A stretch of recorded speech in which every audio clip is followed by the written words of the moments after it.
सच सच बताओ, मुझसे छुपाने की कोई जरूरत नहीं है। मम्मी, डॉक्टर ने आज ही साफ साफ जवाब दे दिया है कि अब डैडी का इलाज मुमकिन नहीं रहा। मेडिकल बोर्ड का भी यही फैसला है। मुझसे डॉक्टर सरकार ने कहा था कि आप फिक्र न करें, हम अपनी पूरी तवज्जो से सिर्फ इनका इलाज कर रहे हैं, जल्दी ही सेहत याब हो जाएंगे।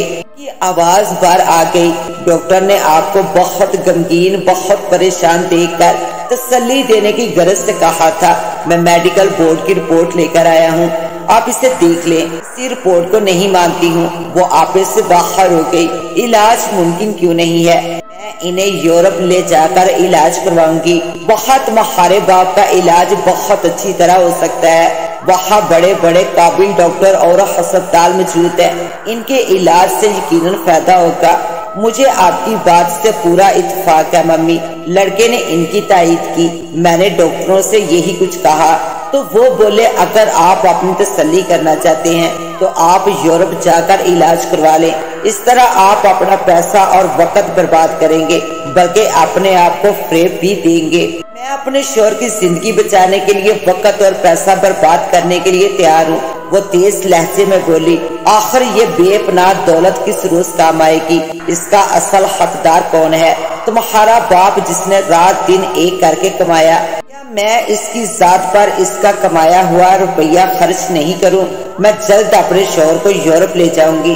क्या हमें अपने बाप की जिंदगी अजीज नहीं है? लड़के ने दुख भरे लहजे में पूछा। फिर तो वक्त और पैसे की बर्बादी का जिक्र मेरे सामने क्यों किया?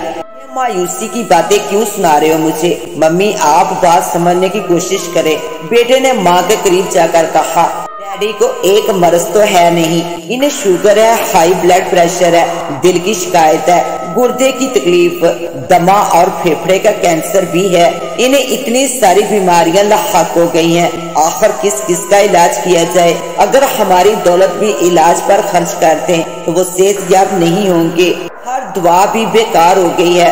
तो क्या मैं इन्हें मरने के लिए छोड़ दूं, इनका इलाज नहीं करवाऊं? और तुम बेटी होकर अपने बाप के बारे में नाउम्मीदी की बातें कर रही हो। वो बरस पड़ी, हम डैडी का इलाज करवाएंगे, इनका इलाज यहाँ भी हो जाएगा, आप फिक्र ना करें, हकीमों को दिखाएंगे। लड़के ने तसल्ली दी। अब इलाज के साथ इन्हें दुआ की जरूरत है। नर्स भी बोल पड़ी, मैंने देखा जब दुआ काम छोड़ जाती है तो फिर दुआ अपना असर दिखाती है। आप लोग भी दुआ करें, खुदा के हजूर गिड़गिड़ाए। जहाँ दुआ और दौलत काम नहीं आती, वहाँ सिर्फ दुआ काम आती है। दुआ वो तलखी से मुस्कुराई, मैं अपनी ही दुआओं की सजा भुगत रही हूँ। जब हम कराची के एक छोटे से मकान में रहते थे, दस्ती तो थी मगर ऐसे भी फाके नहीं हो रहे थे, बस गुजर जाती थी।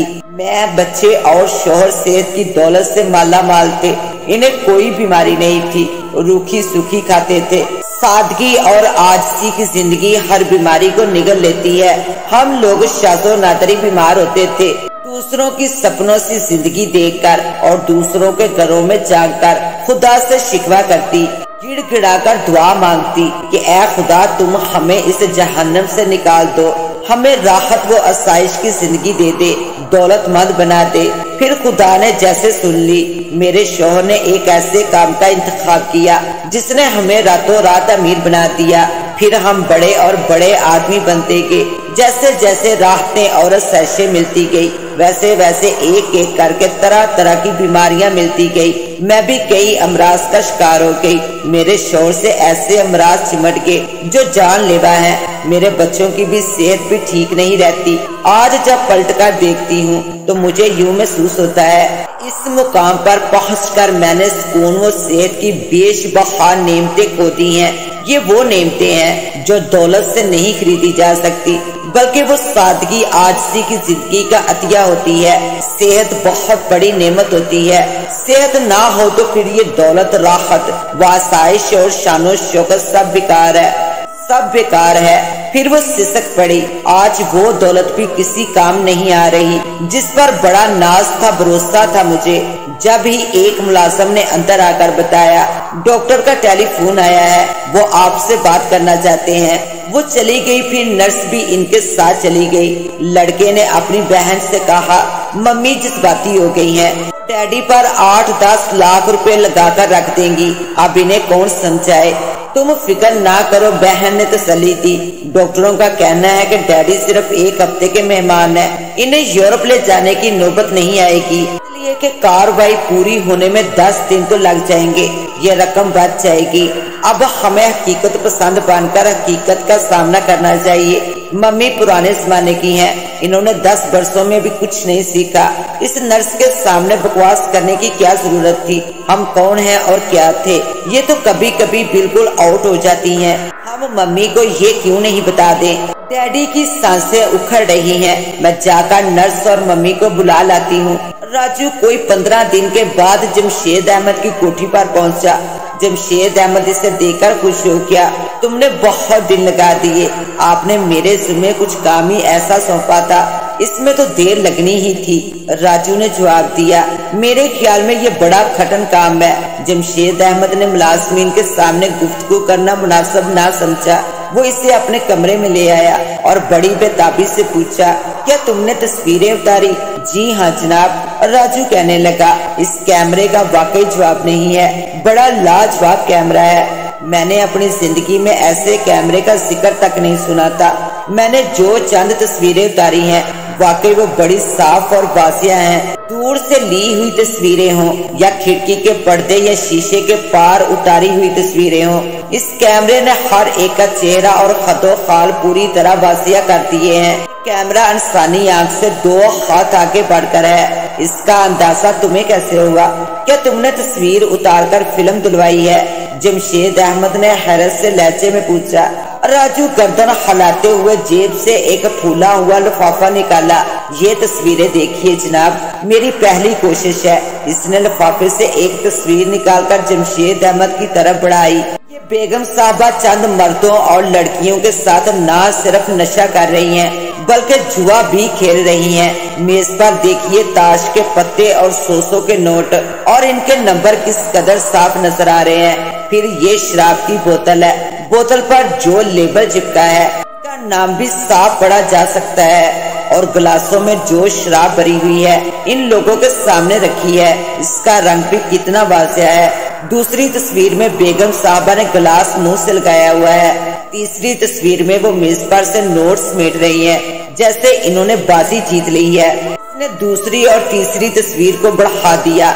जमशेद अहमद ने दोनों तस्वीरें इसके हाथ से ले ली और इन्हें देखा तो वो चौंक पड़ा। इसके चेहरे पर सर्दी सी छा गई, की आंखें फटी की फटी रह गई। तो राजू ने इसे मुखातिब करते हुए कहा, इन तस्वीरों के इन सबके चेहरे किस कदर वाज़िया हैं, जैसे वो लोग हमारे सामने बैठे हों। अच्छा अब ये तस्वीरें देखिए, मेरे फन का कमाल। सुर्ख रंग की गाड़ी किस कदर तेजी से आती दिखाई दे रही है और चलाने वाले का चेहरा किस कदर साफ है। नौजवान लड़का इस कार को चलाता आ रहा था। मैंने दूर से कार की रफ्तार को देखकर ये अंदाजा लगाया था कि कोई शराब पीकर चला रहा है, क्योंकि कार कभी दाएं जा रही थी, कभी बाएं, कभी फुटपाथ पर चल रही है तो कभी सड़क के किनारे किनारे सांप की तरह लहराती बल खाती और बड़ी तेज रफ्तारी से आ रही है। रात के 12 बजे का वक्त था। दिन होता तो एक्सीडेंट हो चुका होता। मैंने कैमरा संभाल लिया। इस लड़के के और कार की बहुत सारी तस्वीरें लेना पड़ी। ये देखिए, इस तस्वीर से साफ पता चल रहा है कि लड़का नशे में धुत है और इसकी आंखें बंद होती जा रही हैं। इस तस्वीर में एक्सीडेंट का मंजर किस कदर साफ नजर आ रहा है। राहगीर कार के पहिए के नीचे कुचला हुआ है। राहगीर सेठ अख्तर बाई का खानसामा था।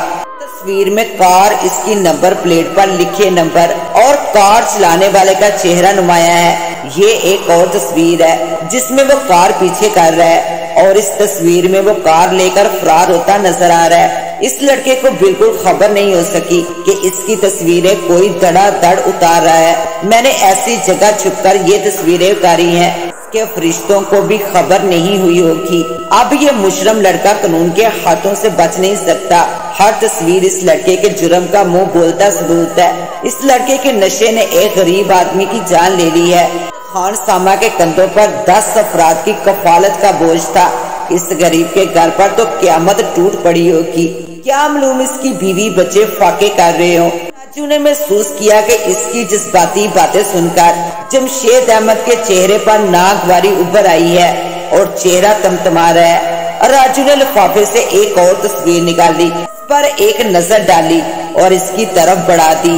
یہ اس محلے کے لڑکے اور لڑکیاں معلوم ہوتی ہیں۔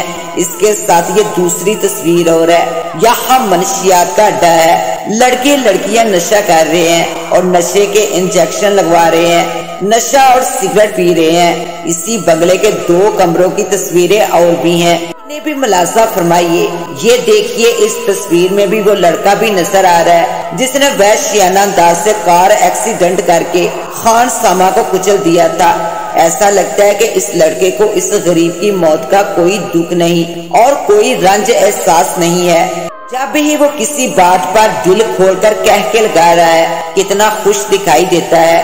کیا جناب ان لوگوں کے پاس ضمیر نام کی کوئی چیز نہیں ہوتی؟ اگر میں اس لڑکے کی جگہ ہوتا تو ایک دن بھی چین و سکون سے نہیں رہ پاتا اور اپنے آپ کو قانون کے حوالے کر دیتا۔ اور راجو جب لفافے سے تصویریں نکال رہا تھا تب اس کی نظر جمشید احمد کے چہرے پر پڑی۔ اس نے محسوس کیا کہ جمشید احمد کا چہرہ سرخ ہو رہا ہے اور آنکھوں سے ایسا محسوس ہو رہا تھا کہ جیسے ابھی ابھی خون ٹپک پڑے گا، جیسے اس سے معاشرے پر سخت غصہ آ رہا ہو اور ان لوگوں کو مزہ چکھانا چاہتا ہو۔ پھر اس نے جلدی سے 3 تصویریں نکال کر بڑھا دی۔ یہ تصویریں بھی کیا لاجواب ہیں۔ ایک تصویر میں آپ اور آپ کی لڑکیاں مل کر ہیروین چھوٹی چھوٹی تھیلیوں میں پیک کر کے وزن کر رہی ہیں۔ دوسری تصویر میں آپ اور آپ کی لڑکیاں مل کر سوٹ کیس کے خفیہ حصے میں پیکٹ چھپا رہی ہیں۔ تیسری تصویر میں دونوں لڑکیاں اپنے اپنے پاسپورٹ اور سفری کاغذات کا جائزہ لے رہی ہیں۔ اس کے علاوہ 2 ایسی تصویریں اور بھی ہیں۔ باہر میں گئی تیری تصویریں، غصے کے انداز میں اتنے زور سے چیخا کہ راجو ایک دم سہم گیا۔ تم مجھے بیوقوف بنا رہے ہو یا بیوقوف سمجھتے ہو؟ میں نے تم سے یہ تو نہیں کہا تھا کہ تم میرے خاندان کے پیچھے پڑ جاؤ، میرے خاندان کی تصویریں کھینچتے پھرو۔ آپ کا خاندان؟ راجو کا چہرہ سوالیہ نشان بن گیا۔ یہ میرا نہیں تو تمہارے باپ کا خاندان ہے۔ وہ زور سے دہاڑا۔ جو عورت مردوں اور عورتوں کے ساتھ بیٹھی شراب پی رہی ہے اور جو جوا کھیل رہی ہے وہ میری بیوی ہے۔ جس لڑکے نے راہ گیر کو کچل دیا وہ میرا بیٹا ہے اور وہ کار میری اپنی ہے۔ جو لڑکیاں نشہ کر رہی ہیں ان میں میری بیٹی بھی موجود ہے۔ جو ہیروین پیک کر رہی تھی وہ میری لڑکیاں ہیں جو آج کل یورپ گئی ہوئی ہیں۔ پھر تم نے مجھے بھی نہیں بخشا۔ ہماری بلی ہم سے میاؤں۔ میں اور کیا کرتا جناب؟ کو کسی نہ کسی طرح کارکردگی دکھانا ہی تھی۔ 10-12 دنوں میں مجھے ایسی کوئی قابل اعتراض بات کہیں نظر نہیں آئی جس کی تصویریں کھینچتا۔ یہ محض اتفاق ہے۔ بند کرو یہ بکواس۔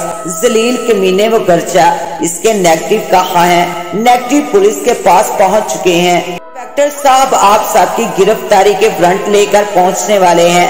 ویسے جناب آپ کا منصوبہ بڑا شاندار تھا مگر بدقسمتی سے آپ نے غلط آدمی کا انتخاب کیا۔ ایک بات ہمیشہ یاد رکھیے، جو شخص ہر حال میں اللہ توکل ہوتا ہے اسے کسی قیمت پر خریدا نہیں جا سکتا۔ اس لیے وہ اپنے توکل پر بڑی سے بڑی ناجائز دولت کو قربان کر دیتا ہے۔ اور پھر آپ سب تو مجرم ہیں۔ مجرموں کو کیفرے کردار تک پہنچانا۔ راجو نے اپنی بات ادھوری چھوڑ دی کیونکہ انسپکٹر اپنے متحدوں کے ساتھ اندر داخل ہو رہا تھا۔ برائی اپنے انجام کو پہنچتی ہے۔ ساتھ ہی اپنی ہوسٹ دعا وائس کو دیں اجازت۔ ملتے ہیں انشاءاللہ ایک نیو کہانی کے ساتھ۔ تب تک کے لیے اللہ نگہبان۔